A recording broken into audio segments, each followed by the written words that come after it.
Indigenous individuals have the right to life, physical and mental integrity, liberty, and security of person.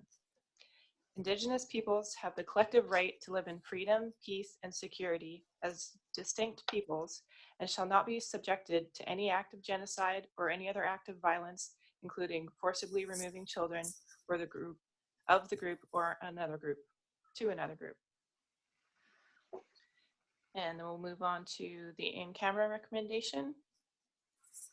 So moved. Second. Thank you. And I'll ask if there's any objection to moving in camera. Hearing none, that's carried. And we'll move on to item 1, Electoral Area Service Committee, the minutes from March 9th. Move receipt. Second. And is there any comments or questions about the minutes?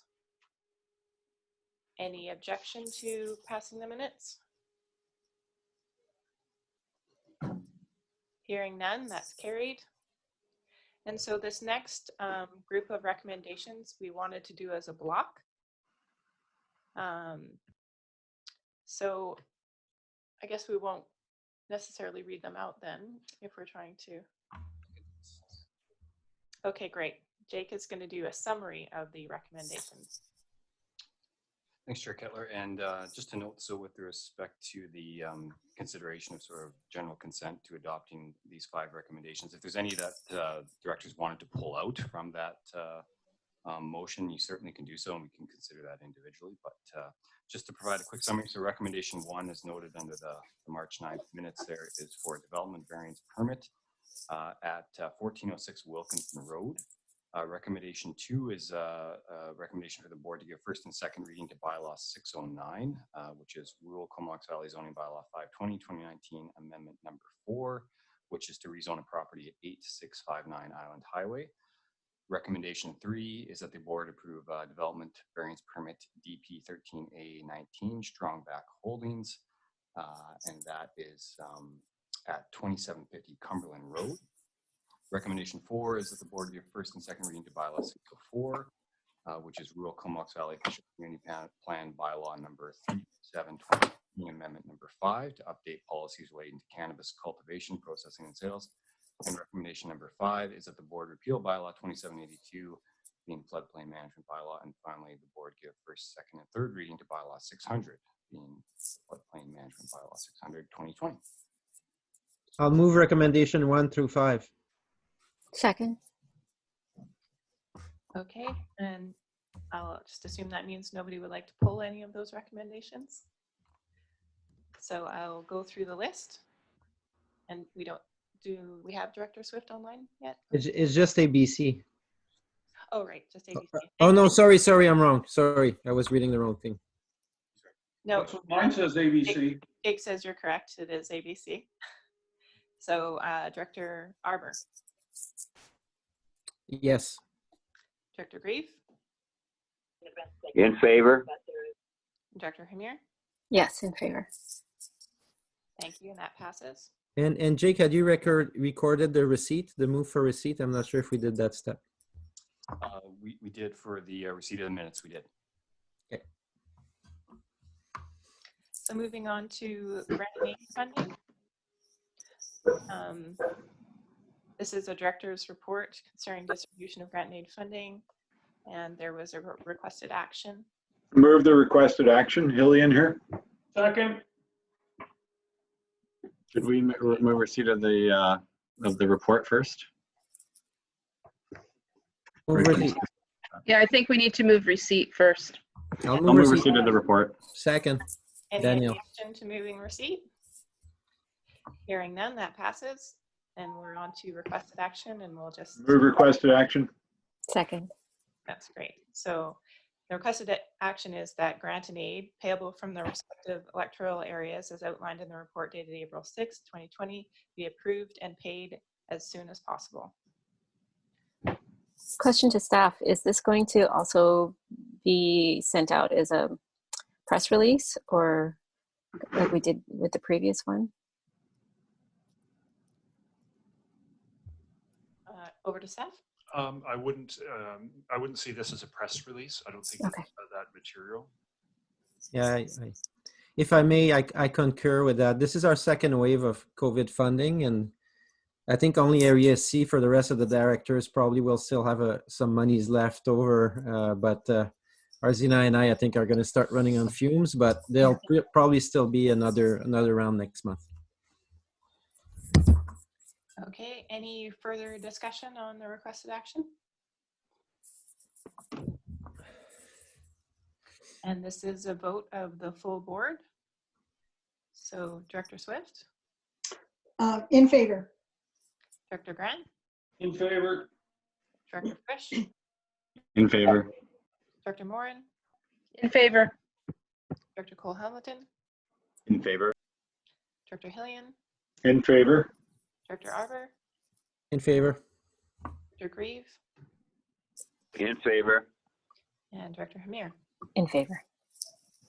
And that's carried. Thank you. So moving on to item 3, CVRD corporate plan. Move receipt. Second.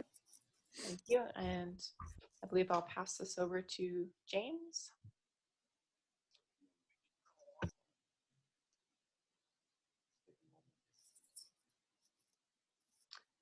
And I believe he has a PowerPoint, so they're just going to see if we can put that up on the screen.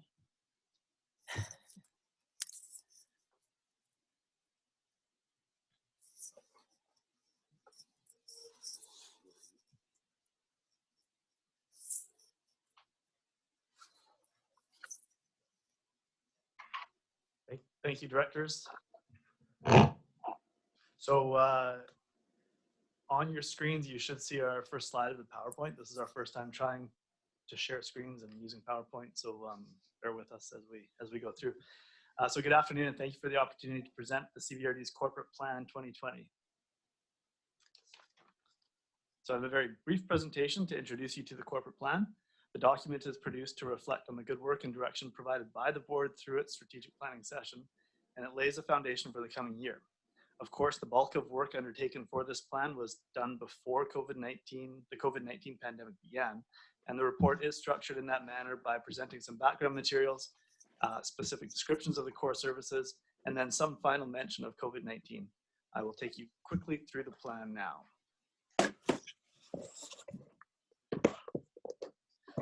You will recall these graphics, recognizing the strategic planning process that you all participated in. A session was held in the fall, and that's where you named your strategic drivers and considered matters of importance under each of the CVRD's core services. That process was then built into an interim report from January of 2020, which helped to define the budget discussions and led to the adoption of the financial plan in March. The Corporate Plan 2020 on your agenda compiles much of that information and highlights a few of the key projects that had been planned for 2020. Of course, we now know that the COVID-19 pandemic has upended much of Canadian and global society, creating unprecedented challenges and opportunities. The final page of the corporate plan reflects the current situation resulting from the pandemic and notes that the CVRD is actively reviewing its work plans and priorities and aligning its efforts to best support the community response and eventual recovery, whatever that does look like. So I've pulled out just one page from the plan here, and that illustrates some details about our core services at work. This graphic alone should remind us of the many important tasks that the CVRD undertakes on a regular basis. Going forward, the Corporate Plan 2020 will be instrumental in defining service levels, projects, and public engagement as we understand how COVID-19 is currently impacting our community and how we will recover from its impacts. On the calendar right now is a September 2020 session to continue with your strategic planning. And those activities and sessions will, of course, be reevaluated with your input as we move along through the COVID response. Finally, a brief video was also prepared to introduce the corporate plan. Both the video and the plan itself will be available on the CVRD's website and YouTube channel, and we may promote that either later into April or May, depending on the current situation with COVID-19. There is no recommendation associated with the plan, but we did feel it was important to present the work to the board at this time. Madam Chair. Thank you. Are there any questions, comments?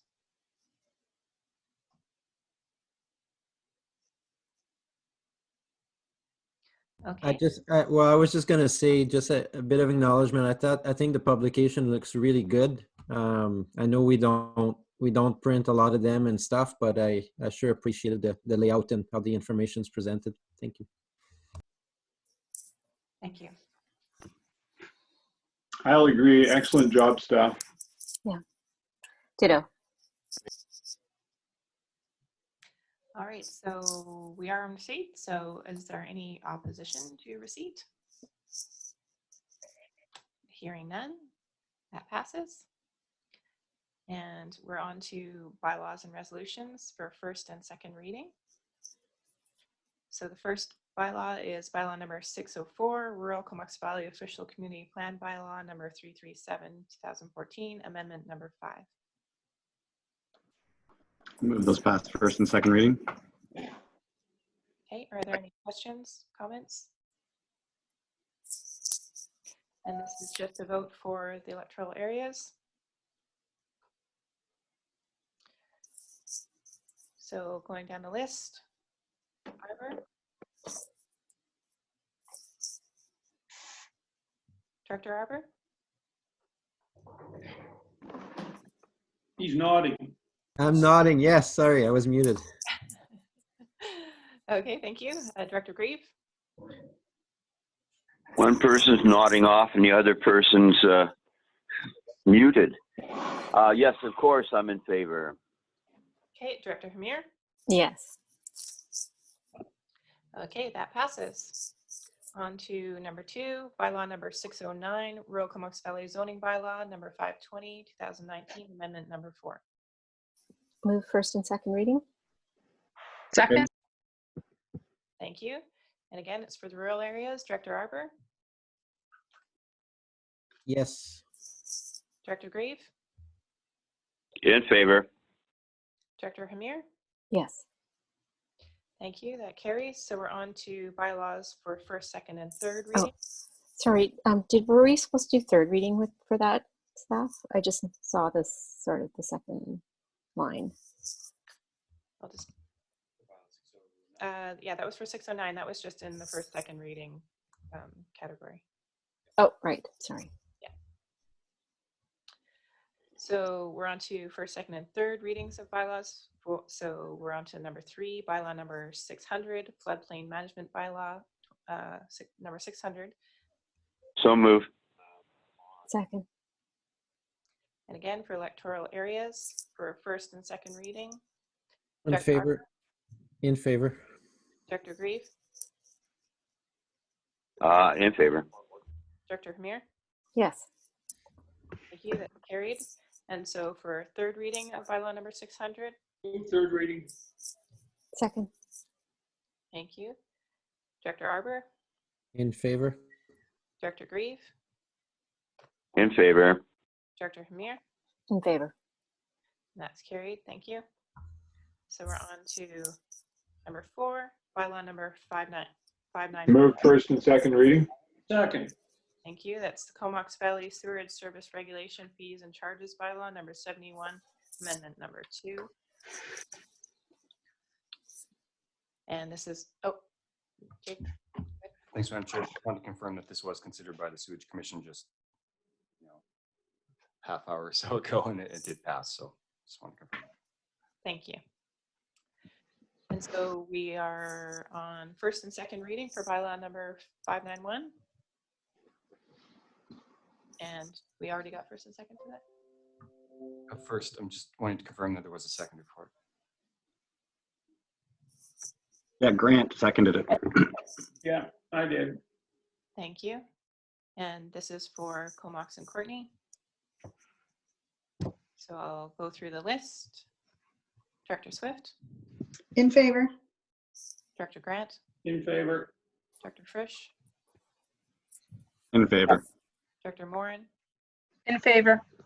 Director Cole Hamilton, In favor. Director Hillian. In favor. And that carries. Thank you. So we're on to the third reading of bylaw number 5. Third reading. Second. And again, this is Courtney Comox. Going through the list, Director Swift, In favor? Director Grant, In favor? Director Frisch, In favor. Director Morin, In favor. Director Cole Hamilton, In favor. Director Hillian. In favor. And that carries. Thank you. All right, moving on to final adoption. Bylaw number 568, Rural Comox Valley Zoning Bylaw 520, Amendment number 2. Move adoption. Second. Thank you. And this is just for electoral areas. Director Arbor, Yes. Director Grieve, In favor. Director Hamir, In favor. and that carries. Thank you. And there's no new business, and I don't think we get any media questions anymore. So we'll move into in camera. Just I have a question. Yes, Director Arbor? Are we, have we made the media aware that they could participate in our Zoom? Have we made media aware that they can submit questions? Yeah, we've received a number of inquiries from the media, and so we've been responding to those periodically as they come in, but they're aware of the situation, respecting the provision of attendance at the meetings, and certainly they've been inquiring about certain matters. My question was more whether they could actually join the Zoom meeting. We have not invited them to participate via Zoom at this point. Okay, thanks. Can I ask a question about that as well, Chair? Yes, go ahead, Director Frisch. Yeah. So that is a possibility, though, isn't it, to send out a general invite to this Zoom meeting and to have people watch without being participants? Yeah, my understanding is we could open this up as a webinar to allow attendees to watch. Our concern at this point is ensuring that this is, of course, functional for the directors, and then we are looking to post this video after the meeting so it's publicly available. But I wouldn't. Fair enough. But at this point, we're just making it available to the directors to participate on. Understood. Thank you very much. Okay, so we'll move in camera.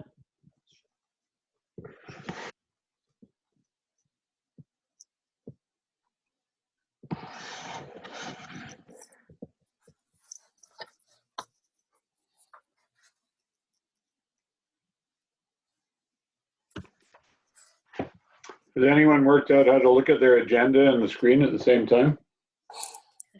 Yeah, get your tablet out. Go old school and print it out. Doug, if you go to the top of your screen where it says view options,